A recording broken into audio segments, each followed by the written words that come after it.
to Dr. Singh, who will present the research titled Global Energy Transition, Nearly Free and Sustainable Electric Power for All. So, Professor Singh, you can start. Thank you, Ramila. First of all, before I start, I would like to really express my gratitude and thanks to the organizers that they were able to pull this even in this hard pandemic time. So really appreciate them. Uh, Thank you. Thank you so much for your kind words. And of course, thank you for participating. my pleasure. Next, please. Hmm? So these are the three PhD students. They are working with me, and of course, there are a number of things they have contributed. So I just want to let you know that how important these students are. Thank you. Next one, please. To give you my background, almost more than 46 years back in 1973, when we had energy crisis, oil embargo, that's the time I decided to do my PhD in solar cells. So I thought that I'll share with you my experience of last almost 47 years. And I work both in solar cells as well as which is energy industry, but also in semiconductor industry. And these are two industry looks different, but they are basically one side of the two sides of the same coin. Thanks. Next one. This is the outline, and I'll try to be very timely, but and give you time for question. But pretty crowded slides and a lot of information, so different kind of audience. So I hope that there is something for everybody. But I kind of kept it very general. So if there are a specific question, I'll be more than happy to answer. So next one, please. The first good thing which I want to share with you that the fossil fuel, which has done wonderful job for the last 100 years, but I think its days are over. And I'll show you data that we have, and pandemic actually has done even a fantastic job. After all, we have so much negativity out of pandemic, but something good is happening. So let me show you the next slide, please. Here we have the challenge in front of us, climate issue. I won't go into any detail, but just to share with you all kind of problems we have. And here you have the red circle with energy 73.2%. This is what we are targeting, that we have the ability today to transfer to a clean energy. That's what we're looking for here in this particular talk. Next one, please. So here is the good news. You have oil companies in the yellow, the right-hand side. And on the left-hand side, there are three utilities. Two are European utilities and one in US. And you can see the numbers by yourself. And I'm going to leave the PowerPoint file with professors here. And anybody who needs, just ask them or ask me. I will be more than happy to share with you. Sharing is the key of these conferences. So the good news is that the assets of these oil companies are down by a factor of 2 to 3, and in some cases by almost 3. And these, the ones shown on the left-hand side, the green one, have increased by the same factor. So this is where I'm very confident that we have a very bright future if we all work together, make appropriate policies, and still there's a lot of R&D things, research should be continued to do. But this is what's happening. Next one, please.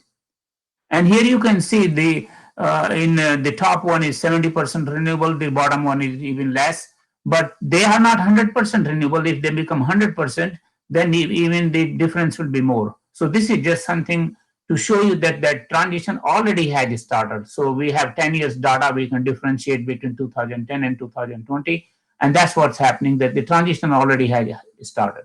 Next one, please. Here is one more interesting thing all over the world.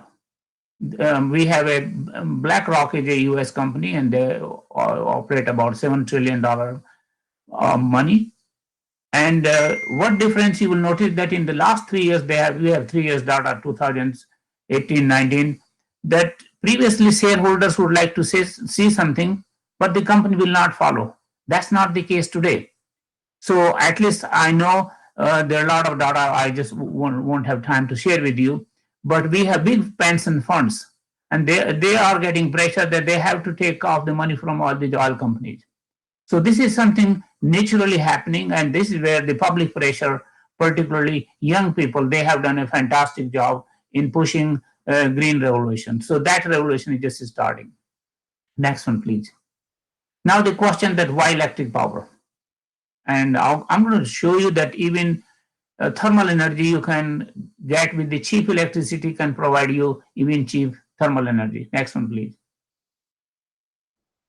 So here you have basic concept of primary energy. You have fossil fuel, nuclear, solar, wind. These are all primary energy. But really what we need is the electrical power, which is secondary energy. So this is what we are changing here. We are changing from the primary energy source to the from fossil fuel or nuclear or coal or natural gas to clean energy, which is mostly dominated by solar and wind. Next one, please. These are the four basic advantages, long-term opportunities. We can transport more efficiently if you have to transport oil from Middle East to Europe or even to United States. Then you have to put a lot of safety issues because there are people who want to loot those ships, So you can transport very inexpensively as far as the electrical power is concerned. You can change almost to every other form of energy. Something cannot be done, like, for example, fermentation, some of these chemical reactions, they cannot be done just by electrical power, but cost is the barrier. And that's what we are trying to show you, that we are at a point that almost not free, there is nothing free on this earth, but nearly free electrical power you can get. Next one, please. So many times people say, well, you're talking about solar and wind, but it's not great. It's only about 5-10%. What you have to understand that energy you don't use directly. What you use, electrical power, thermal power, those are the power you need, you use them. So we have 10 years data, and actually not almost 30 years data in 29 years. Energy grown only by 75%. But the electrical power has grown by 130%.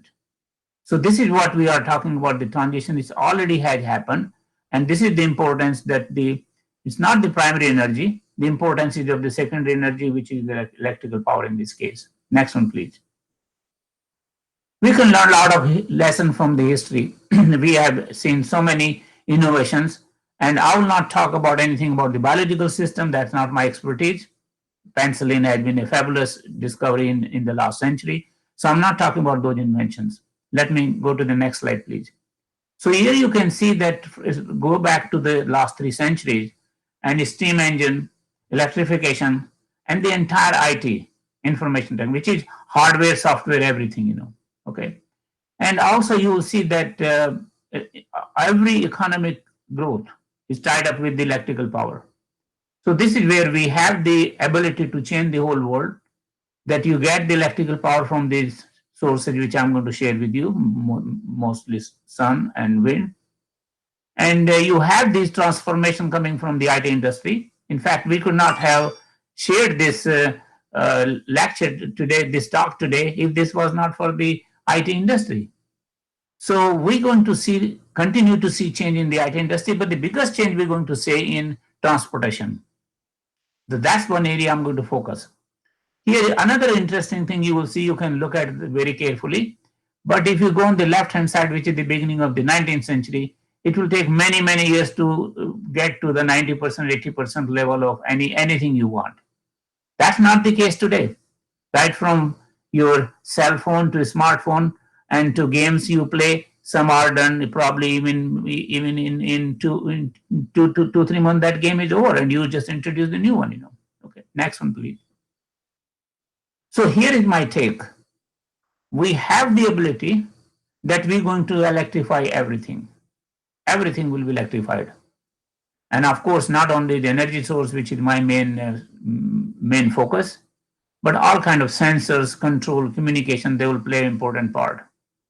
And of course, this is where we are coming up, that we can provide that free fuel electric power with the storage.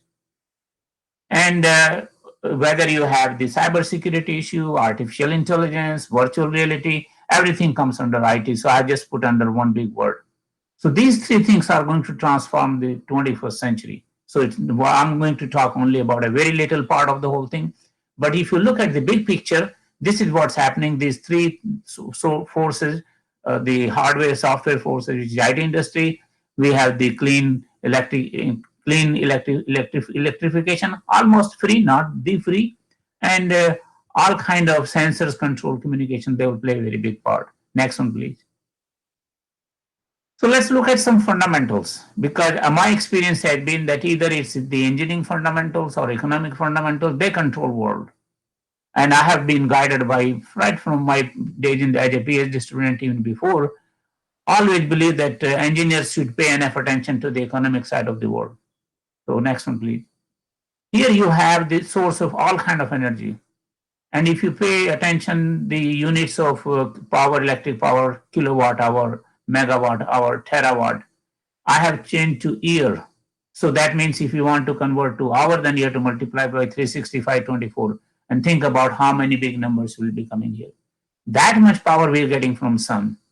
Of course, you have the green dot there, and there is power from the wind also there, but not of the same size. And all these other one are just fixed. And some of these renewables which we have, they're very small part. They will play some part, but not a big part. Okay, next one, please. Here is another point, how we're looking from the safety side and the cleanness side. So the left-hand side represents the safety, which is literally either the death directly by accident or the negative effect of the health, particularly air pollution. And on this right-hand side, we have the carbon source.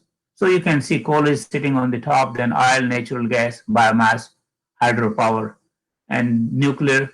Nuclear cost is the major barrier. Even if you say that I can make it very safe, though nothing is 100% safe, but cost is the major barrier. I don't want to spend my time, and it's becoming so expensive that in the last 10 years the cost is just going up and up. No question that they can reduce the cost, okay. And then you have, of course, wind and solar, both from the safety side as well as from the carbon emission. They are the lowest source. Next one, please. So these are some of the fundamental principles. I won't go into all big details, but thermodynamics you cannot ignore. Anytime you come up with a new concept, particularly for our students, you make sure that you're not crossing the thermodynamic limit. Otherwise, something you've done wrong. Second important thing is that there are laws of physics you cannot change. Any amount of time and money you can put, if it's violating laws, you cannot do anything. You cannot ignore the environmental concern. Another key point is that we talk about free fuel, but the conversion is not free. We're making it very cheap. That's where we are using the word nearly free. And this was just after my PhD. I wrote a paper in 1980 where we advocated silicon solar cells over another kind of thing. And now with that kind of experience, anything you have today, and if the raw material is in abundance, don't worry about the cost. Cost will come down. We have particularly the case of power electronics where silicon carbide is expensive today. But if you continue using more and more production, then the cost will go down. Thank you. Next one, please. So I have made a matrix. Many people even call natural gas sustainable, which is not the case. So you have the entire economy based on free fuel sources. And of course, we don't know how to convert ocean waves into useful energy. There may be a thermodynamic limit. I'm not an expert. But who knows, somebody invents something in future and we may be able to use it. So I just want to share with you people who are expert or doing something that, yes, it's a challenge for us. But right now, wind and solar are the only two free fuel sources. Then you have a lot of these issues here, and particularly we want a resilient system. And our concern is both the man-made threat. You have electromagnetic production and natural production. So you have cybersecurity comes into those threats also. And you don't want to have any impact on the ecosystem, which is water, air, and earth. That's what mess has been made. And I think my generation of people have made this mess. And I think the younger people, they are the one who are going to clean up this mess, Okay. And of course, even if somebody listening from the continent, Africa, or some part of Latin America or Southeast Asia, I think this is the only way to eradicate poverty, that you have provide them nearly free energy. Okay. And of course, it should have no negative impact on the health. And we would like to use the energy very efficiently. So two important things are the DC power. I'll come back on that point. And the second thing is the Internet of Things. And recycling is very important. And this is not part of the sustainable power metrics, but we have to put more and more tree on the earth. So these, I think if we want to make the earth green again, we have to make sure that plants are planted more and more. Next one, please. The water is a big issue. 97% of the earth has water, but it's not, you cannot use directly. There are 4 billion people who have about, which is two-thirds of the population. They do have water problem. And there are almost 800 million people who have no access to clean water. So I think water is a big challenge. And you will see more and more issue will come. So I don't want to get into the details, but for desalination, again, our solution is the same energy solution that we can not they will the same chemistry they are doing it. We're not talking about any new chemistry, the same chemistry, but energy issue, and particularly motors, for example, you can still use DC motors and save energy. Next one, please. So there is a direct correlation between water, energy, and carbon. So that's what we try to show in this slide. That if you want a sustainable water source, because water, even for energy, you need water, and for energy production, so it's a carbon issue that you want to minimize carbon. The Middle East folks have a lot of oil, and they are burning to get desalination water. So that's where we can provide them the clean water from solar or wind. Next one, please. And here you will see that photovoltaics use very small amount of water. CSP, which is stand for concentrated solar power. Good part is that this is becoming almost uneconomical. There are few parts here and there. You will see some old plants, but when we talk about solar, it's all photovoltaics. And here you can see natural gas, how much water it needs, nuclear, coal, biomass, all need a lot of water. So this is where our focus has been on solar and wind, and particularly photovoltaics and wind. Next one, please. So let me share with you where we are today and what are the future directions. Next one, please. Here you can see that just in last year how the volume is increasing. The blue curve is the volume, how much we are putting solar every year, and gigawatt is 1000 megawatt. And typically a nuclear reactor can vary from 700 megawatt to close to 1200. So roughly each gigawatt means one nuclear reactor. So if in 2020 we expect about 140 gigawatt, which means we saved 140 nuclear reactors all over the world. And this is happening because of the cost. So look around the numbers, which was close to $2, and that's reaching close to 20 cents today. So the modules, just the solar panels, their cost has gone down tremendously.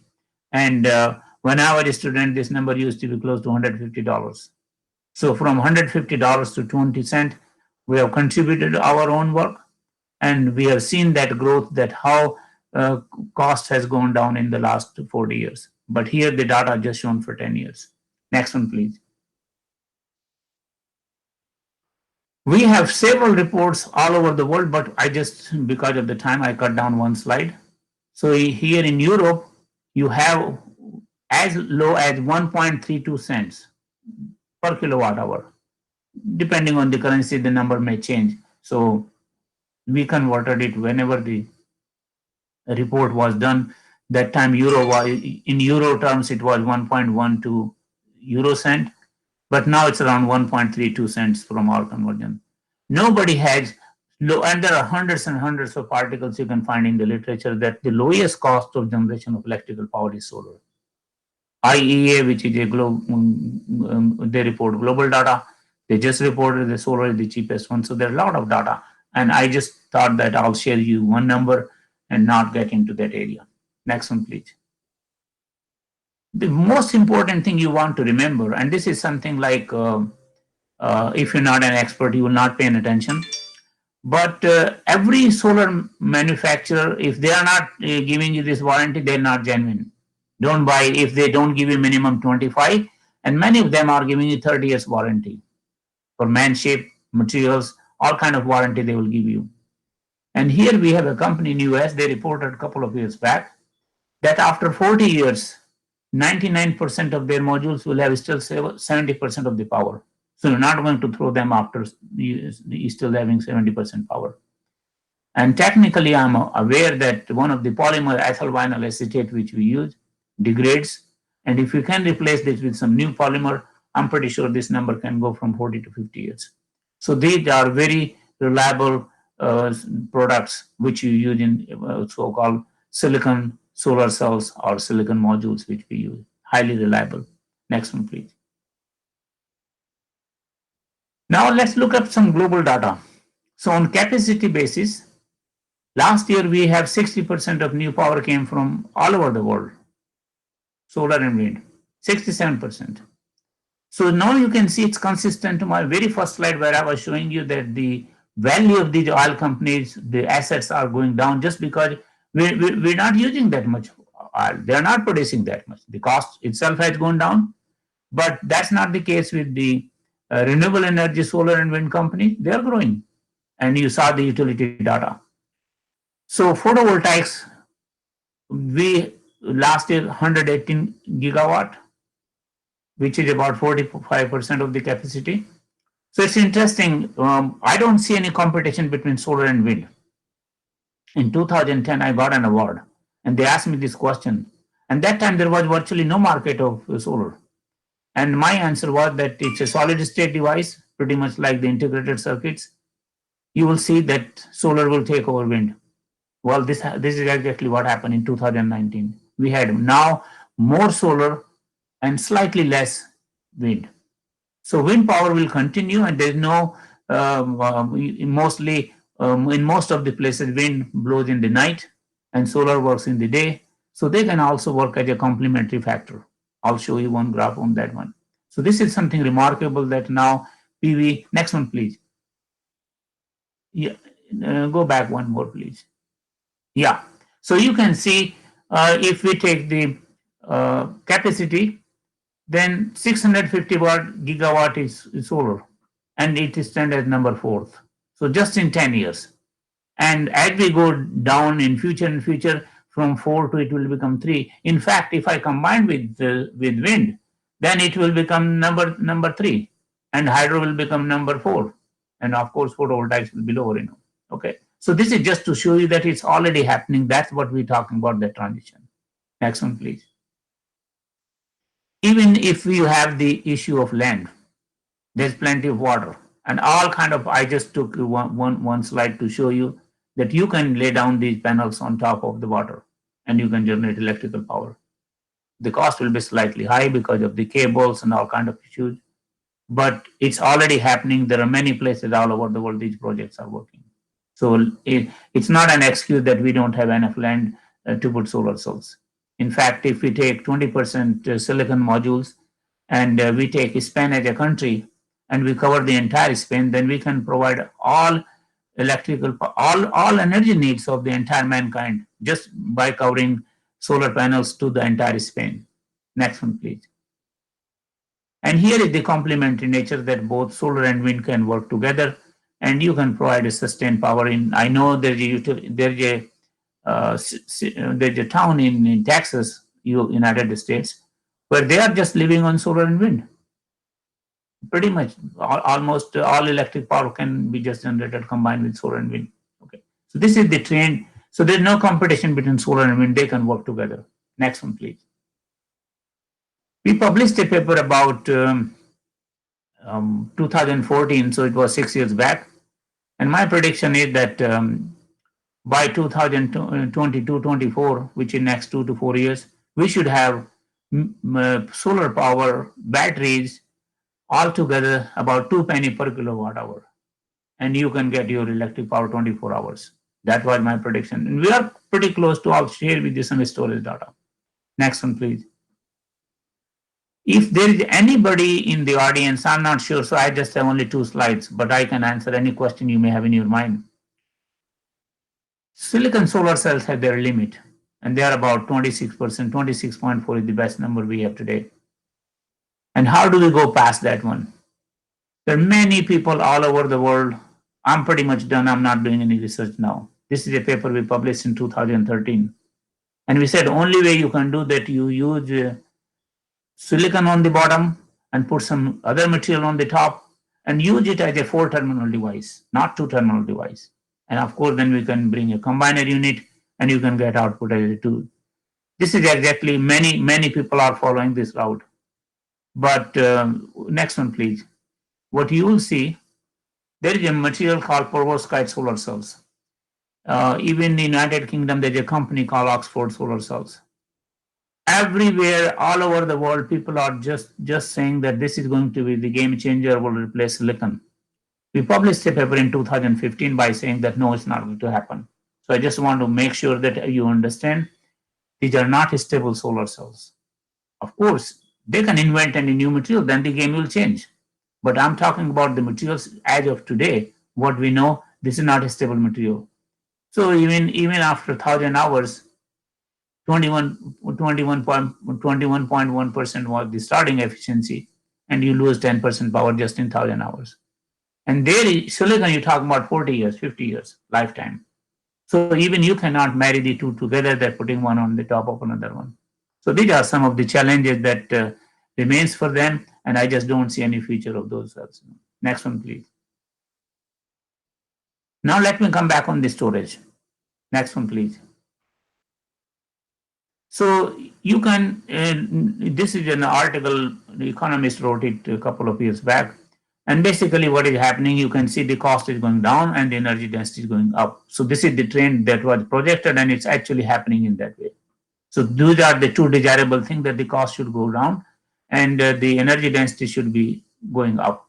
So this way, the weight issue does not come into picture. Next one, please. The volume manufacturing is playing a big part. So pretty much like solar cells, same thing here in the battery case. In solar cells, if we accumulate cumulative production will increase by a factor of 2, then the cost goes down by 24%. The lithium batteries are doing the same thing. So this is the driven factor for the cost, is the volume manufacturing. And Tesla did a fabulous job by going to volume manufacturing. Next one, please. So you can see these are the Bloomberg data and how the cost is going down. So in 2019, it was about 166. And these are average number, not the minimum number. These are the average number. So Tesla is producing something close to $100 today. And my own gut feeling is that in the next 3 to 4 years, we will have less than $75, which is the hydro storage. So very positive news about the lithium battery cost reduction. Next one, please. We would like to change the transport sector completely. And I think those factors we already talked before, the cost issue, but the price is not like the gas prices goes up and down, but here you have stable prices. And that's where we see that this whole sector of mobility and electric power are going to merge. Next one, please. You can see the data growth, and this is for younger folks to remember that anytime you see this kind of growth data, here you can see how much time it took to sell million cars, first 60 months, then 17, so on. So whenever you see this kind of exponential, that is a sign of extreme growth. And even if you have two jobs to select one out of the two, go after the growth, not the one which is not growing. Next one, please. Even autonomous vehicles are going to be electrical.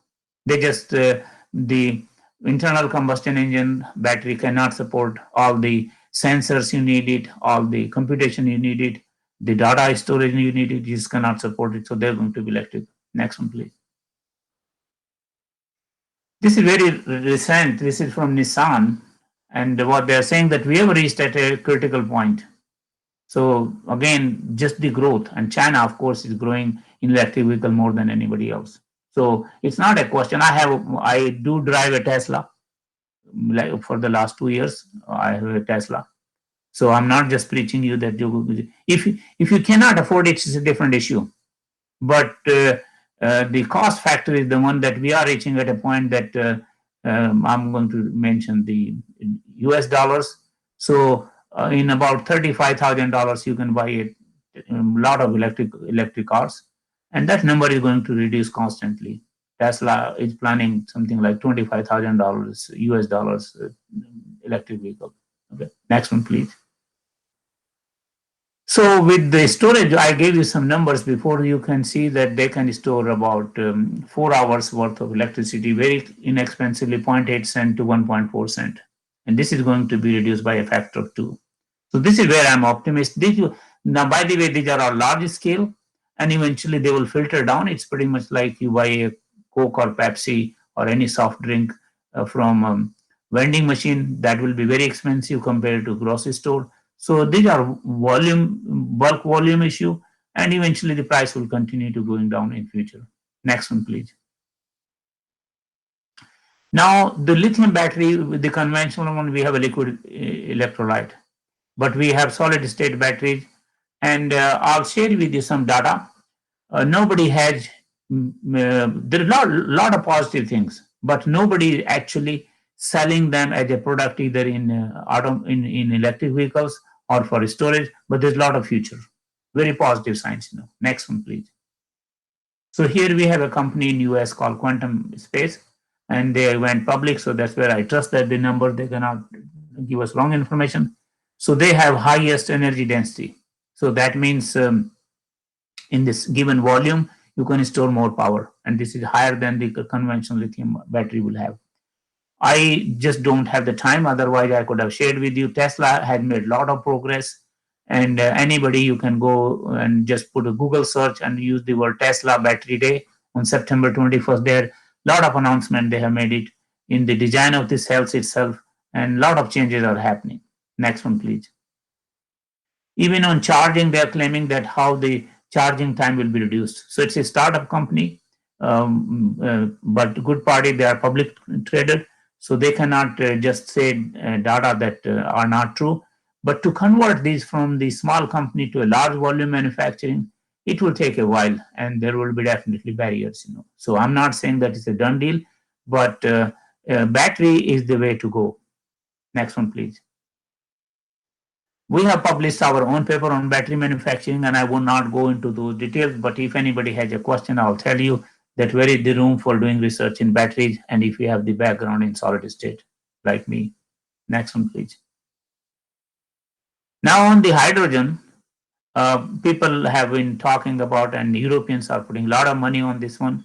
So first, let me even clarify to you that we have three kind of hydrogen: gray, which is coming directly from coal. Then we have blue, which come from the natural gas, and you capture the carbon. That's why it become blue. And of course, green will be the one that you split the water using fuel cells. Next one, please. So I just want to show you that there's so much going on in hydrogen world. And I took out one slide which was on the funding. We had a lot of funding, particularly in the United States in Bush era in 2003, 2005, a lot of funding. They inaugurated many fundings sources in national labs. But in my opinion, that's why I use the word mirage. It's like you go in the sandy area where you have all over sand and you think there's water, but there's no water. So I'm not too optimistic about hydrogen. Next one, please.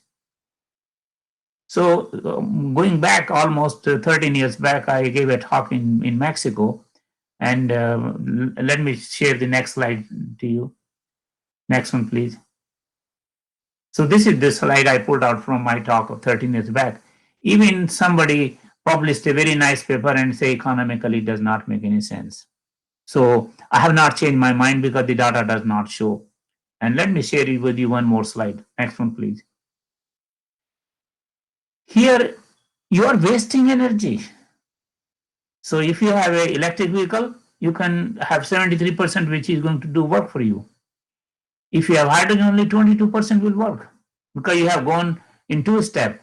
First, you generated electricity, then you're going to split the water. So efficiency is low. Of course, internal combustion engine is also shown on the right hand side. So it's not an efficient way. And if you go from the power electronic side, then the powertrain will be more complex. So even the cost of the machine itself, the electric vehicle will be more expensive because of the complexity. So it just does not make any sense. Of course, you can invent something tomorrow new completely, fundamentally different, then the world will change. But today, it just does not make any sense. Next one, please. Let me share you another one. We have a company in US called Bloom, and they went public in 2018. I've been following them closely. They have not made a penny in any quarter. You can see this is negative. They never have become profitable. So it's a question of economics. It's not the science. It's not the engineering. You can do, yes, sure, but at what price? And that's where that green hydrogen is very difficult to see. The oil companies, because they have not much to do now, so they are pushing it very hard.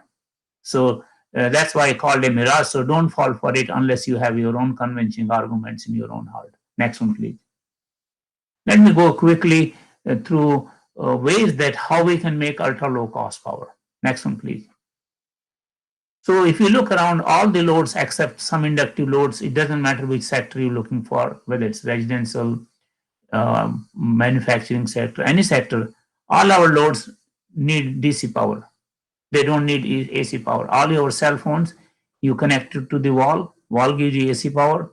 Then internally, you're converting DC power, and then your entire electronics operate on that one. Next one, please. We go back to Thomas Edison, and this is 1931. This is what he said: use solar, wind, and ocean waves. That was his vision, and that's what exactly we are following today. Next one, please. So we published a paper in IEEE Spectrum in 2014, and we're talking about low voltage DC, which is less than 1500 volt. And we cannot claim that we have put any new ideas. This is exactly what Thomas Edison said, that between your source and the load have the minimum distance. So this is exactly what we are proposing. On top of it, you don't want too many conversion, AC to AC, AC to DC, DC to AC. They all will be losing power. Next one, please. And when we say local power, local does not mean it has to be your roof. It can be 1 or 2 kilometers away, and you can just see depending on the wire diameter and how much voltage you are using. And you can see here, even after 1.5 kilometers, we use very small amount of power. Because transmission is very expensive, these numbers are from our own United States numbers, and it's about $5 million per mile you invest on the transmission. And of course, over 30 years, 40 years, you try to recover this money from the customers.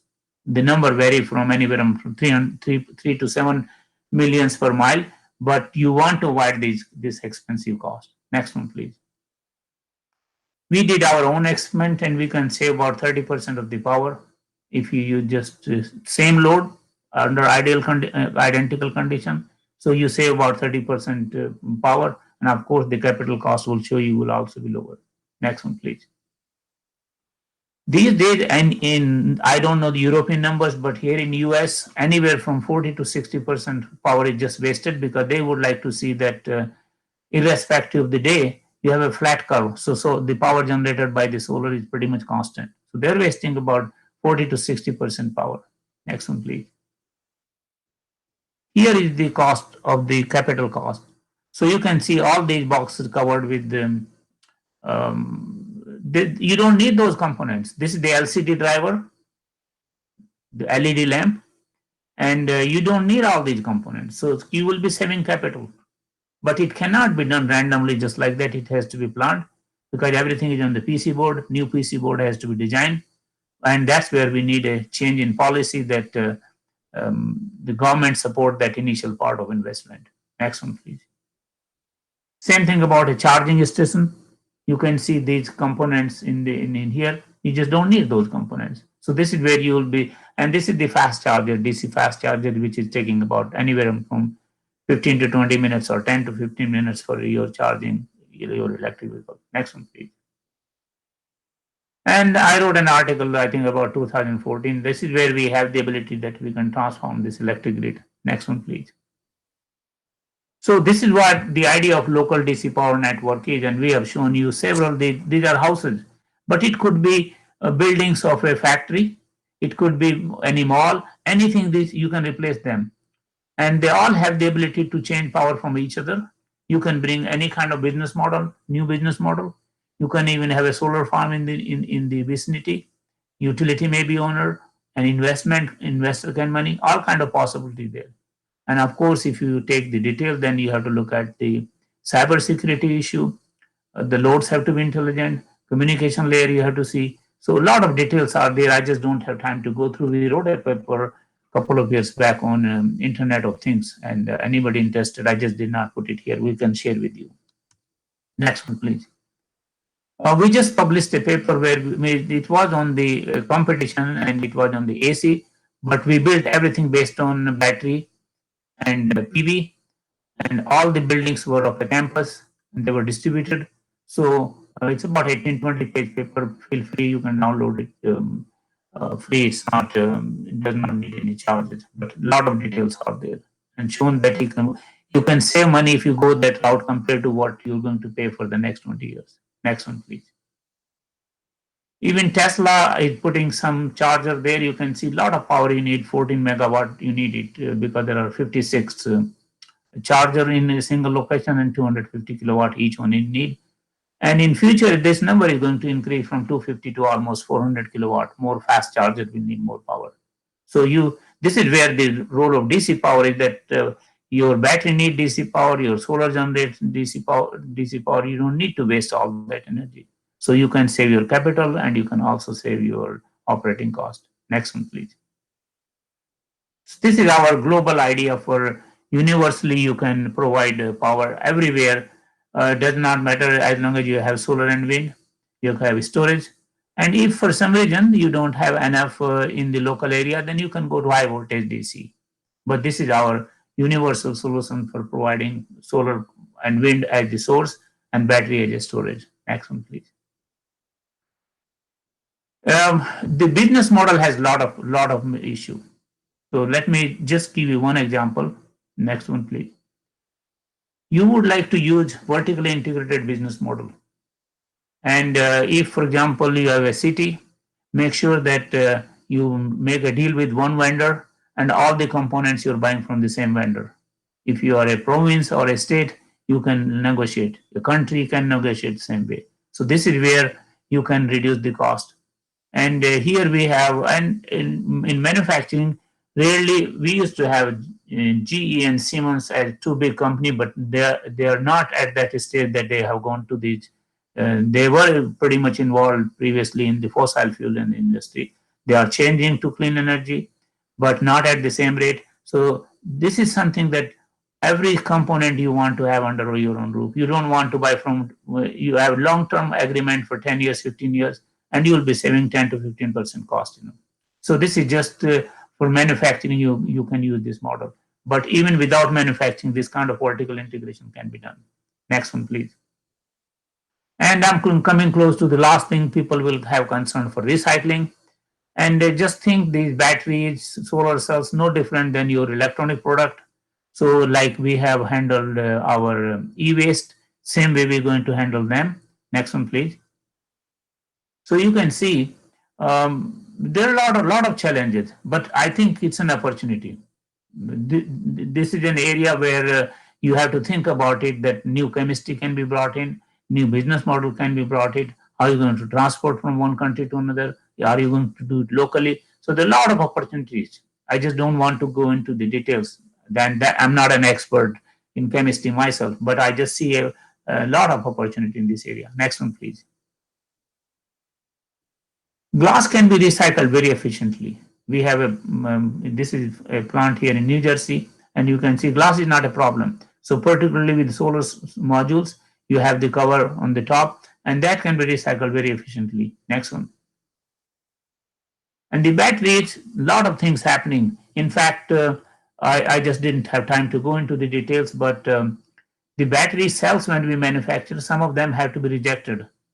So they don't have the same power output. You have some tolerance, but not a whole lot of tolerance. So a little bit you can tolerate, but if the variation is too much, you cannot tolerate. So they go just to junk. You have to recycle them. So a lot of startup company, this is dream of this company, that we should be able to recycle whatever this generation has, and that recycled material should be used. So this is a very fascinating area, of growth area, but a lot of challenges are there, and that's where the opportunities will come. Next one, please. So here is conclusion. As I predicted 6 years back, 2 penny per, we're almost there. I think in 10 years will be by 2035 probably 1 penny. So this is what I call nearly free. Not free, but nearly free. And I think we have to take climate change very seriously. Otherwise, I'm pretty sure we may have another epidemic worse than what we are facing right now. Thank you. Next one. And what I shared with you, just tip of the iceberg. There's so many different directions one can go. And thank you so much for giving me opportunity to listen. And if there is time, I'll be more than happy to answer any question. You can send me email also, and I'll try to honor your email by replying as early as I can. Thanks. Thank you so much for a very interesting presentation, Professor Singh. We Thank have, you. in fact, received 3 questions for you, so I will read them one by one, and you can respond. Okay? Okay. So the first question is, do you think that the concept of cheap energy has a future, and is it in the interest of large companies? I think what is happening, I give credit to younger generation. I teach 2 courses and there are about 80 people I'm dealing with, and they may have any opinion, any political ideas, but when it comes to energy, I think there is a perception. The older you are, you're not ready to change, but the younger generation is very willing to change. And already I have shown you the data, very first slides I used it. Those are the signs that the oil companies are not profitable. Their share prices are down. And I think the even we have an investor group here in US, and it's run by younger people. They are not investing in those oil companies. They are investing. So I think the cheap energy definitely will, and you can make still money. I should have put a slide of the transistor cost. We have gone by millionth factor. So don't have this wrong notion that if it is cheaper, I cannot make money. It's the volume. You're going to replace the whole transport sector. So the Mhm, cheap definitely can still be profitable and good for humanity, everybody. Nobody is going to lose anything. mhm. Okay, thank you so much. So the second question is, what do you think about small hydropower plants on mountain rivers? Are they more harmful or beneficial in terms of contributing to renewable energy sources and biodiversity? The hydro, if it's natural, means you're not putting a dam there, you're not doing disturbing. We have seen incident all over the world where earthquake was originally not there, but who made it? The hydro made it. So the small hydro, the one they're talking about, natural. Sure, if it's very small and it meets your need and you have nothing else, but think about it. Still, you need some turbine. What is the cost? Can it compete with your cheap solar? That's the kind of question you have to ask. Of course, that hydro can work 24 hours. Then it also you have to look into factor that if there is no snow melting or rain, is the hydro going to be sustainable? So sustainability will become an issue. If the cost all over, if that is the only source of electrical power there, then yeah, sure, you have no choice. We have seen in Brazil, for example, they get their hydropower from the neighboring country, and one summer there was no rain, and they had a lot of problem. So I think nothing wrong in hydro. It's not. Don't compare this with coal or natural gas or anything, but it's not sustainable. That's the issue you have to see. If you have a continuous source of water either by snow or rain, it's okay. You can use it, but if it is not sustainable, then 1 year you may have no electric power. Mhm. Okay, thank you. Thank you so much. You're And welcome. one last question is, what do you think about e-waste? For example, when solar panels end their service life, they need to be replaced. So what do you think? How much impact on the environment has so much waste generated from old photo panels? You think about it, all your TV, laptop, cell phone, what is happening to them? Same issue will be here. This is an area of extreme growth, extreme growth. We will come back to the point, like for example, just to give an example, in semiconductor industry, there is almost no incident all over the world. And I have worked myself in the industry, so I'm aware about the details. Why? because they put so much money on the safety. So there's no incident. Similarly, here also, in solar modules particularly, you have glass. Glass can be recycled almost like 90% you can recover. There is one slide, I just did not go into any details. Same, but a lot of people all over the world are working. I'm just not an expert, but I'm aware what they are doing it. Even in future, the design has to be such that you don't have to worry about it where it will go. It will disintegrate. When the components can be broken very easily. You don't have to put too much energy. Materials can be recovered.